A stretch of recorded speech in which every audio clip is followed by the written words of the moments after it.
Hey guys, welcome back to the channel. Brendan Morrison Hockey here. Hit the subscribe button if you haven't subscribed already. But we're going to do a little recap here at Game 5. The Canucks versus the Predators, Round 1. Morrison comes right under front. Morrison scores! Brendan Morrison, a silencer! Brendan Morrison in overtime. Listen to this place. Amazing atmosphere to start this game. I mean, I think the loudest arena right now is Rogers Arena. The fans before the game, the energy, the electricity in the building, just a great vibe, and just really wanting, hoping, doing everything they can to urge their team on to get this series over and done with. But the pesky Preds hung around and did what they had to do. So game starts and Vancouver is buzzing. Like they're flying. They have Nashville on their heels. Some great chances in the first period. Saros makes some big saves, keeps the Preds in it. And for the most part, the Preds are just hanging on, right? They just want to weather the storm. And that's kind of the message in the locker room before the game. When you're the home team, you know you're going to get that extra boost of energy. You know the fans are going to be behind you. You know how badly they want this as well as you want this. I mean, you do not want to go back to Nashville and have to get on that plane and fly that extra three and a half hours there, three and a half hours home. So anyways, the guys were fired up, ready to go, but Nashville's message is a little bit different. Andrew Brunette, who I had the chance to play with there briefly at the end of my career in Chicago and played against him a lot of years, his message to the team is, guys, weather the storm, weather the storm. Let's just get through the first period here. We can start our push back. So first period comes and it's a good game. I mean, is it just me, or does every chance throughout this hockey game seem like a pretty good quality scoring chance? I mean, kind of on the edge of your seat, and maybe that might have something to do with the crowd and their interaction and the oohs and ahs, but I mean, I'm literally sitting on the edge of my couch watching this game every time one team gets an opportunity. Goaltending, spectacular again tonight. Juuse Saros, big bounce back game for him. Not that he can be blamed for the goals at the end of Game 4, but mentally, you know, it's tough losing a game that you're up 3-1 and only 3 minutes to play. But he was good tonight. He made some big saves when he had to. And the same thing for Artur Silovs. I mean, man, this guy's got ice water in his veins. I mean, to do what he's doing at this time of year is incredible. And I know it's been documented about his run with the Latvian national team last year at the World Championships. But this is a different animal, and I know for a lot of those European players, especially in smaller countries like Latvia, the World Championships for them, that's their Stanley Cup. Just a side note here, in the year 2000, I got a chance to represent Canada at the World Championships, and they were in Russia at that time. We were in St. Petersburg, and I remember in the round robin, Latvia was matched up against Russia, and you know, this is a big rivalry. Obviously, when the USSR broke down and became the CIS, kind of Commonwealth independent of states, you know, Latvia became independent, and you know, this is kind of like little brother going as big brother.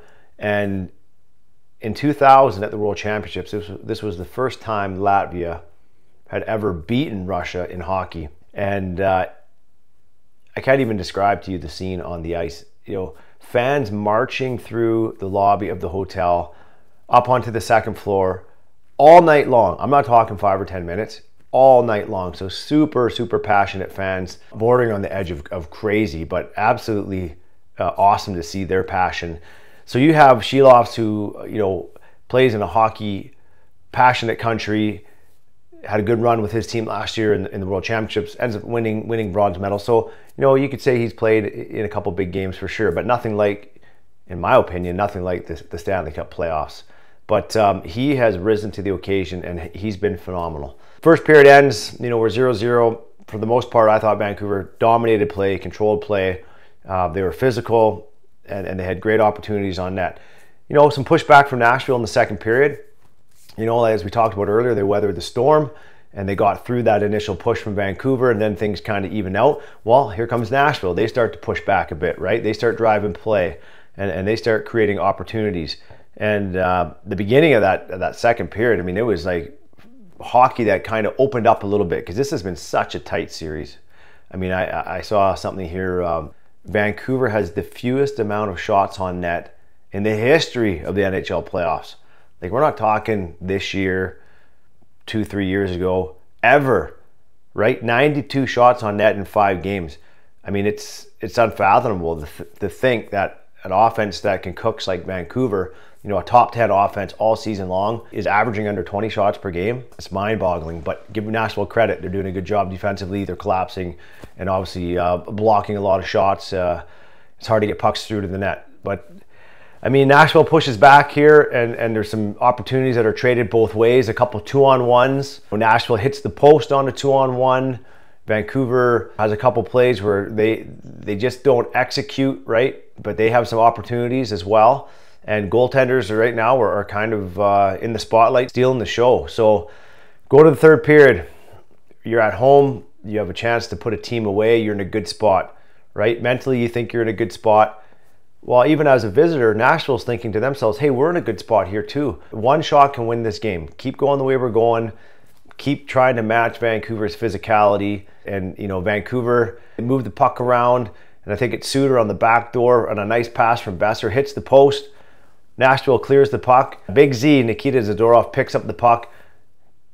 I didn't know if I was watching Quinn Hughes back there, who had grown 6 inches, or maybe Cale Makar, who had switched from a right-handed shot to a left-handed shot. But in all seriousness, I mean, what a series Zadorov is having. You know, and he's taken a little bit of heat this year, but he's been a phenomenal presence in this series. Not only physically, but he is contributing offensively. So he picks up the puck, and once that big train starts moving down the tracks and he's heading downhill, it's hard to stop that guy. But Nashville does a pretty good job of defending here, and it happens to be Tyson Barrie who got into the game here tonight because Luke Shen was sick. I mean, here's the veteran guy, steps in, and in my opinion, played a great game. I mean, he worked right into Nashville's top unit on the power play, and you know, didn't miss a beat getting out there. So a guy that, you know, mentally was ready to play, kept himself ready, and did a good job in this game. Anyways, here we go. Zadorov drives wide, and we have a Canuck player driving the net, far post, and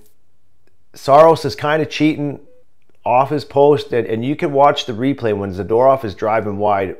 You know, and this is a great clip of how to control the puck, how to keep your head up, and how to navigate exactly what's happening on the ice. You see him look across the ice to see if there's a pass that can be made, which there wasn't.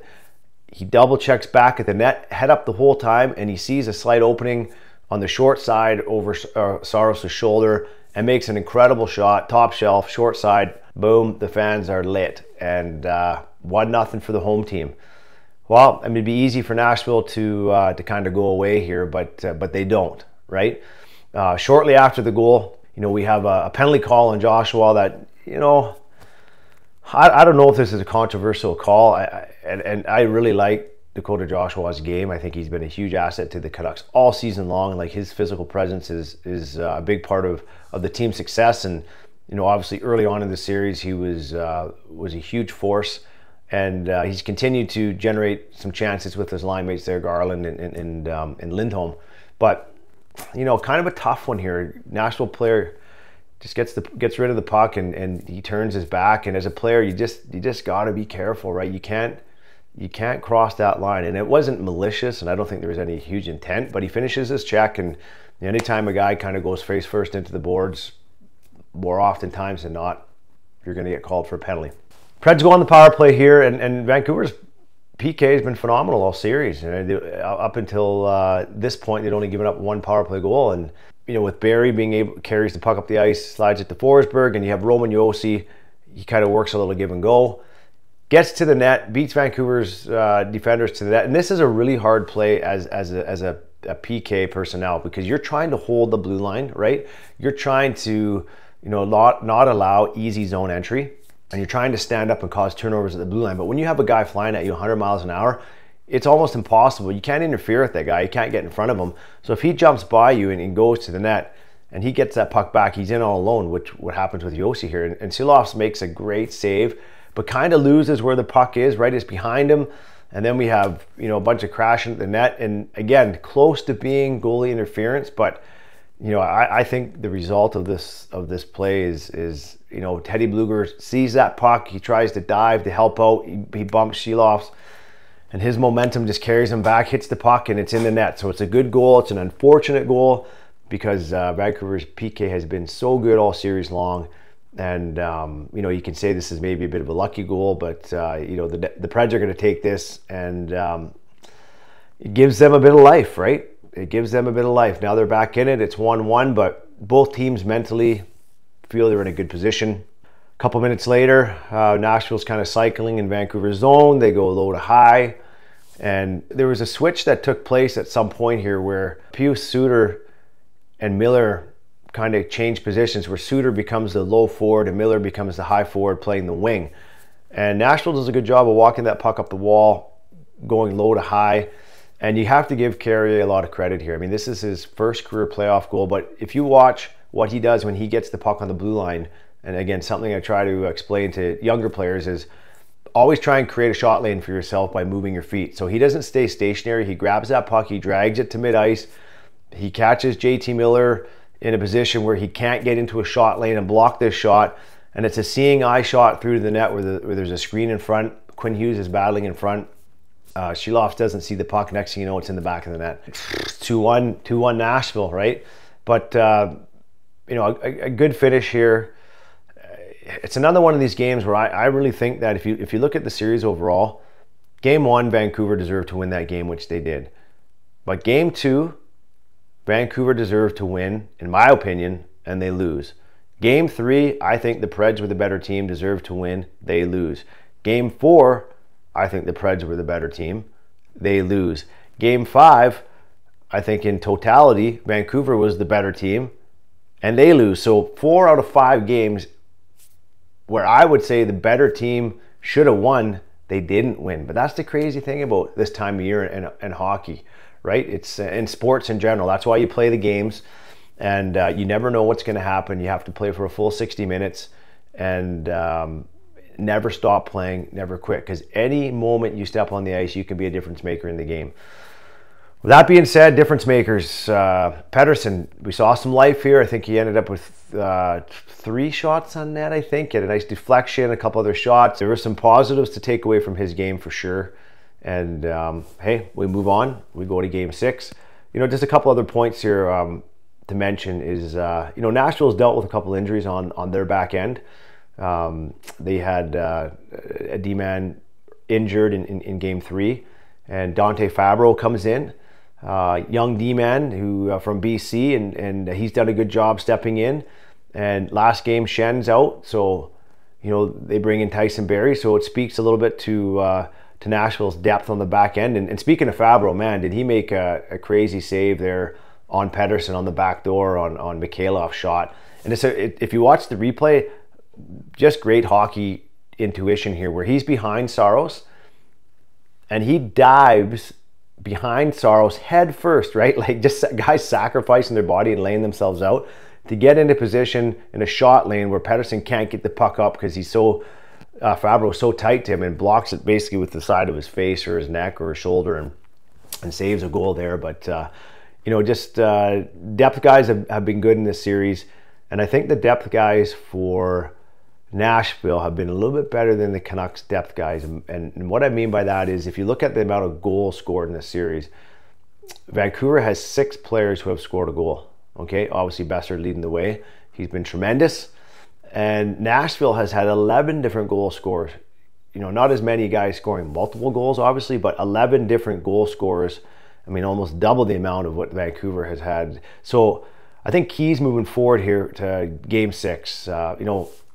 Vancouver, their mindset is initially at home, hey, we don't want to get back on the plane and have to fly there if we don't have to. Obvious. Nashville wants to go home. Obvious, right? They want to extend the series. So we go to Game 6. So the mindset on the plane as a Vancouver player is you're like, maybe a little bit of just a moment of remorse, or that might be too strong of a word, but a little bit of why didn't we finish this off at home, right? A little bit of regret, I guess.